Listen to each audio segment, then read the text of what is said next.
Bonsoir et bienvenue à tous pour cette nouvelle vidéo d'analyse technique. Ce soir, vendredi 18 février, je reviens sur l'effondrement algorithmique d'Orpea. Où là, vous voyez, je vous montre la vue hebdomadaire. Donc Orpea a terminé ce vendredi à 36,71 €.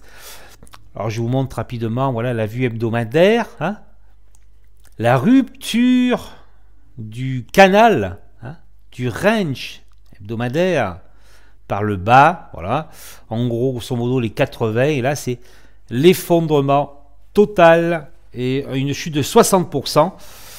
Orpea, donc, qui a touché les 31,10 € au plus bas. Avant d'aller plus loin dans cette analyse, permettez-moi de m'arrêter sur un point essentiel et je vous encourage vivement à rester jusqu'à la fin de cette vidéo. Alors le point essentiel, c'est quoi? C'est dans des moments comme cela que l'on apprend en bourse, voilà, que l'on apprend le plus. Sur des moments difficiles, c'est là justement où, si ce moment difficile ne raye pas votre compte de la carte, c'est à ce moment-là que vous allez apprendre et acquérir de l'expérience. Il y a deux choses à retenir dans cette affaire. Et je vous invite à regarder ma newsletter du mois de février. Je parle un petit peu justement d'Orpea. Les dessous un petit peu de cette affaire. Regardez cette newsletter, c'est très intéressant. En fait, c'est une newsletter, bien sûr, d'informations que je réalise mensuellement. Donc la première chose, c'est que les détenteurs de titres Orpea, donc j'en fais partie, mais si vous voulez, moi je prends un tir, ça me touche, mais ça ne me tue pas, puisque voilà, je diversifie et j'équilibre mes lignes.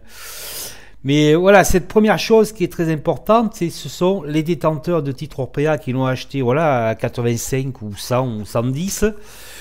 Orpea est présenté comme un placement de bon père de famille.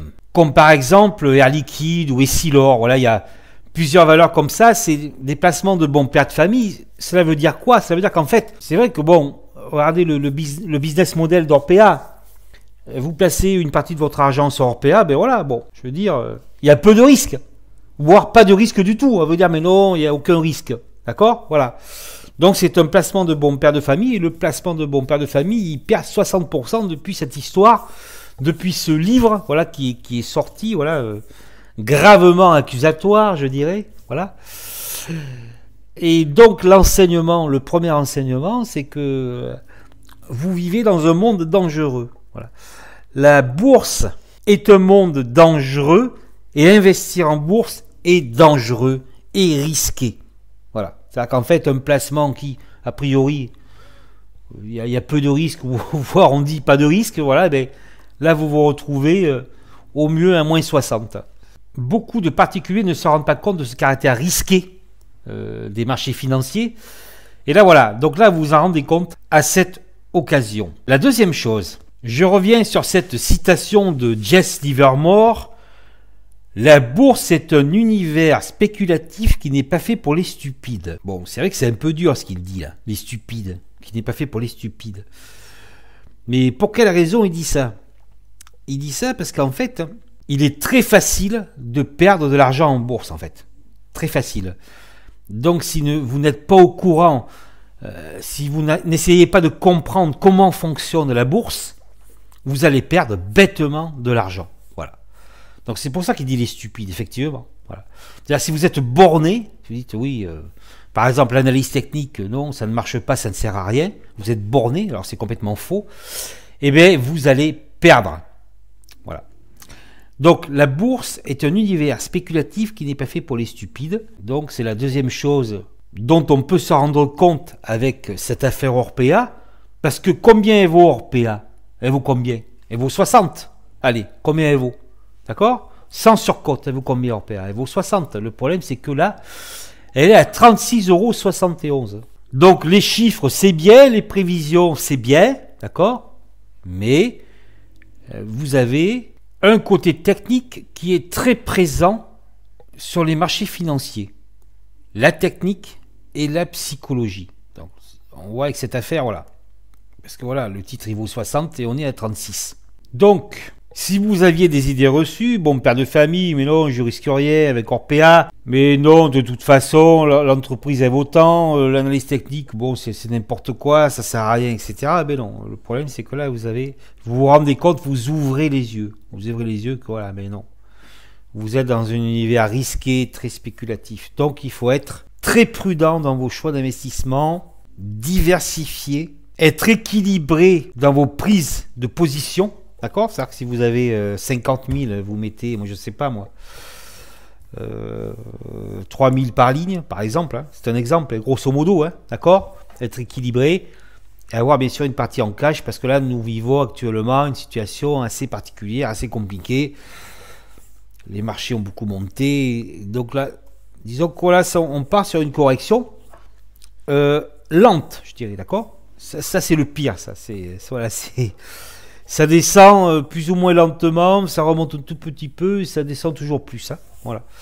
Donc c'est une correction lente et ça c'est très dangereux parce que ça peut continuer comme ça peut-être longtemps ou alors ça peut débuter sur un gap baissier puissant comme cela s'est produit en mars 2020. Voilà donc deux éléments à retenir et je vais donc commencer cette analyse sur le titre Orpea. Alors, avec cette chute brutale du titre Orpea, maintenant le titre est aux mains des spéculateurs. Parce que le problème dans cette affaire, si vous voulez, ce n'est pas un problème structurel. Hein, ce n'est pas un problème d'avertissement, ce résultat voilà, qui aurait fait chuter le titre. C'est un problème d'image de marque. Voilà. Et ça, c'est un problème très grave. Hein. Donc les spéculateurs peuvent s'en servir suivant les nouvelles qui tombent. Alors on peut s'imaginer que en plus des révélations du bouquet, notamment sur la maltraitance de certaines personnes âgées, qu'il y ait un scandale financier derrière, des manipulations, etc. Là ça pourrait être très grave. Donc voilà, il est au moins des spéculateurs. Problème d'image de marque sur le titre Orpea, je pense que c'est ce qui va l'empêcher de remonter de manière très importante. Et surtout le problème, c'est qu'imaginons que cette histoire se règle bien, d'accord? Il peut y avoir un incident, il peut se produire un incident dans 1 an, dans 6 mois, dans 2 ans, voilà, qui feront ressortir l'affaire. Ah oui, voyez là, les personnes âgées sont maltraitées. Un incident est toujours possible. Donc l'image de marque est touchée, violente chute, donc les spéculateurs peuvent maintenant amener le titre où ils veulent. Hein? Ça c'est un fait. Alors, je vais vous montrer quelque chose. On va aller sur l'unité mensuelle. Vous vous rendez compte qu'Orpea s'est arrêté ici, grosso modo, sur l'ancienne résistance suite au crack. Grosso modo, on fait un peu plus bas, mais vous voyez, cette ancienne résistance, là, ici, là. D'accord, hein?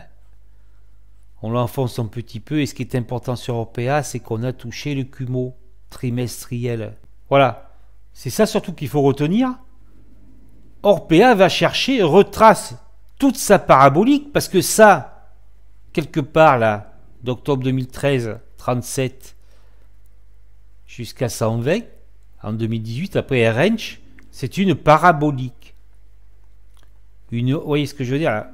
Une hausse puissante sans support. Un peu ici. Hein. Donc là, avec cette affaire, on retrace toute la parabolique de 2013. Hein, d'accord? Voilà. Et on s'arrête sur le CUMO-SPAN avec un léger enfoncement du CUMO-SPAN trimestriel. Et là, bon, voilà, on est en train apparemment de récupérer un petit peu. Mais bien évidemment, c'est pas là où ça se joue. Alors, après, on se dit, voilà, pour le prochain trimestre, on espère un harami haussier, une bougie verte. Par exemple, là en plein milieu, un harami haussier, d'accord?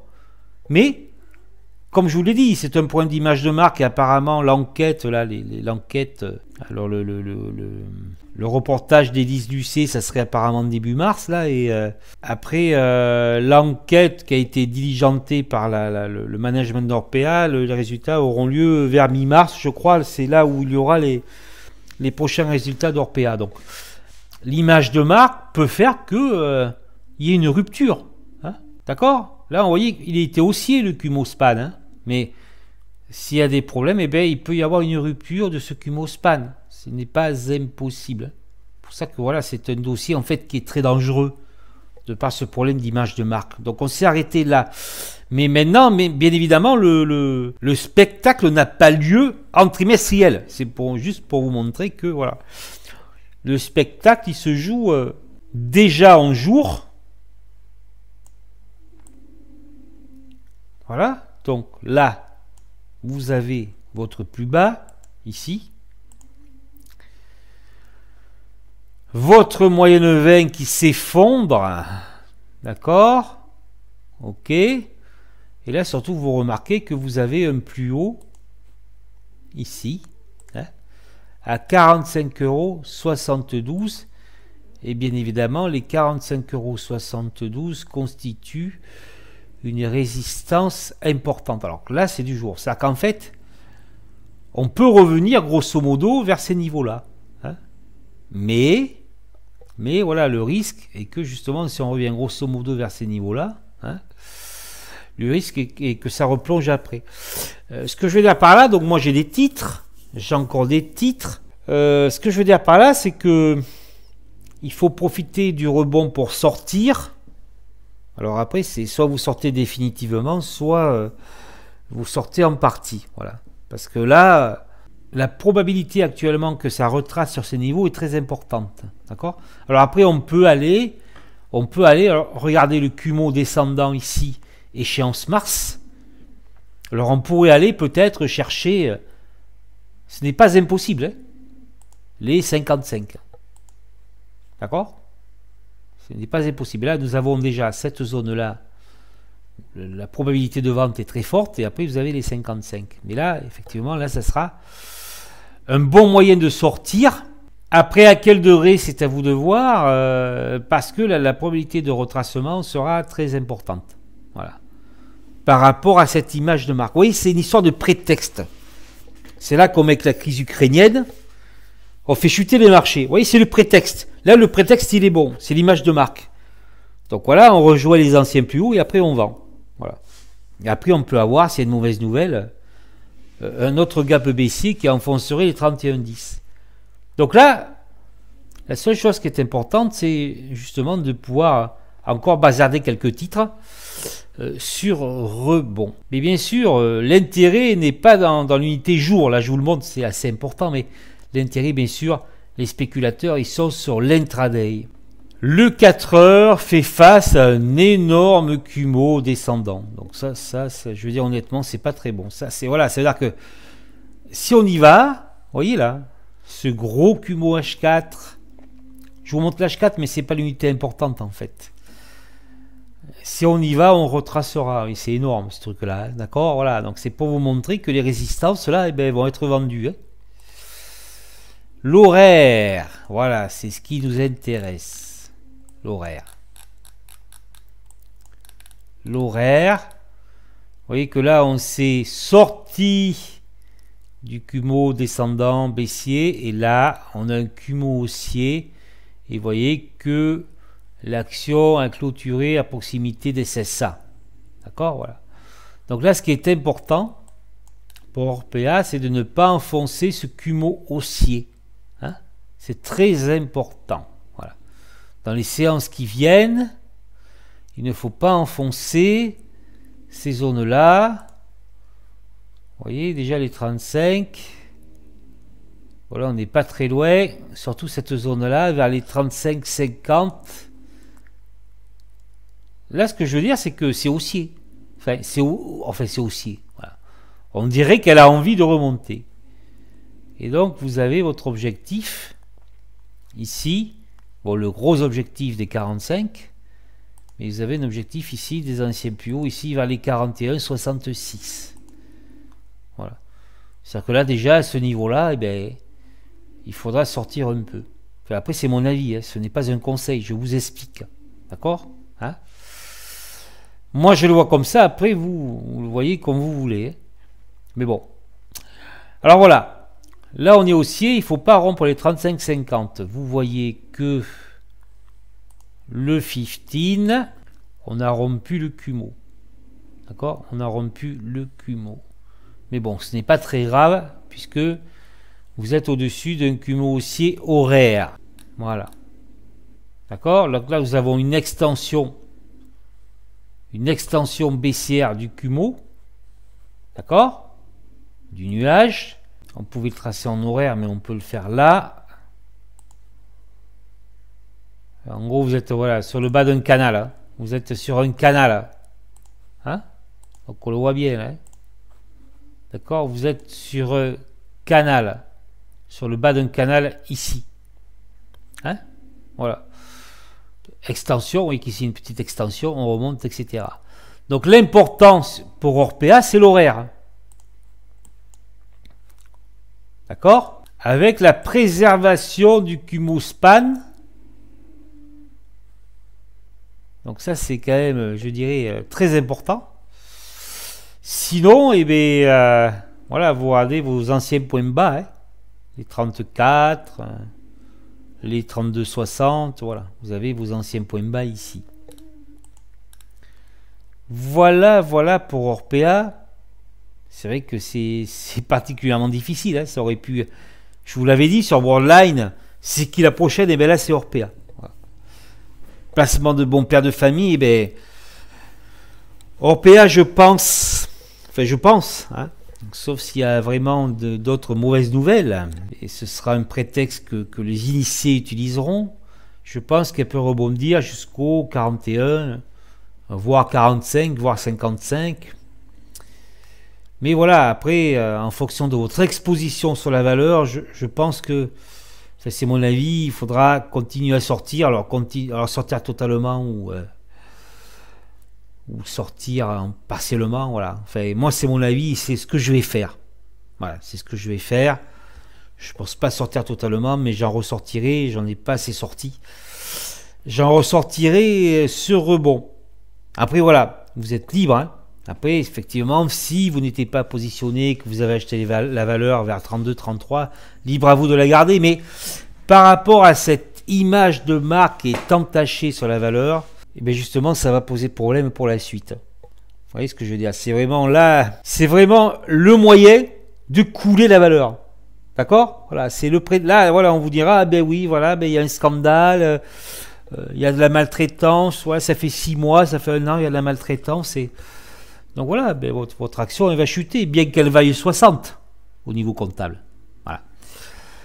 Donc soyez prudents, et bien évidemment d'une manière générale, parce qu'actuellement le marché est très difficile, et faites très attention à ce que vous faites, conservez du cash, et protégez votre capital. Je vous dis à bientôt, n'oubliez pas de vous abonner avant de partir, de liker, et dites-moi ce que vous en pensez dans les commentaires, et je serai ravi d'en discuter avec vous.